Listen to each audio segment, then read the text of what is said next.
صحیح بخاری اور مسلم دونوں میں حدیث موجود ہے، ایک مدعم نامی غلام تھا حضور کا، جو آپ کی سواری کا کجاوا کسا کرتا تھا، آپ کو وضو کروایا کرتا تھا۔ خیبر کے موقع پر ایک نامعلوم تیر اسے لگا، شہید ہو گیا۔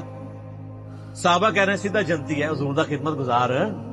آپ فرمایا تم اسے کہہ رہے ہو جنتی ہے، جبکہ مجھے اللہ نے دکھایا اس نے مال غنیمت میں سے ایک چادر چوری کی تھی جو آگ کی اس کے اوپر ڈال دی گئی ہے، اور آپ لوگ کس کھاتے میں اور میں کس کھاتے میں بیٹھے ہیں؟ جو کچھ بھی ہے حضور کی امت ہے، اور سر جو ڈائریکٹ فیض یافتہ تھے ان کے ساتھ یہ کچھ ہو رہا ہے۔ اور پھر اس کے بعد یہ الفاظ ختم نہیں ہوئے، بخاری مسلم کے الفاظ ہیں، پھر لوگ اپنے گھروں میں گئے، اگر کسی نے کوئی ایک رسی یا کوئی تسمہ بھی اٹھایا ہوا تھا نا مال غنیمت میں، خیر ایدی تے کوئی اتنی ورت نہیں، انہیں بھی لا کے اتنے رکھتا۔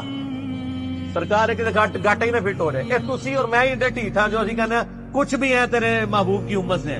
ان کو پتا تھا کہ اگر یہ ایک تسمہ اور رسی بھی اٹھائی ہے نا حق، تو محبوب کی امت میں ہونا کوئی نفع نہیں دے گا۔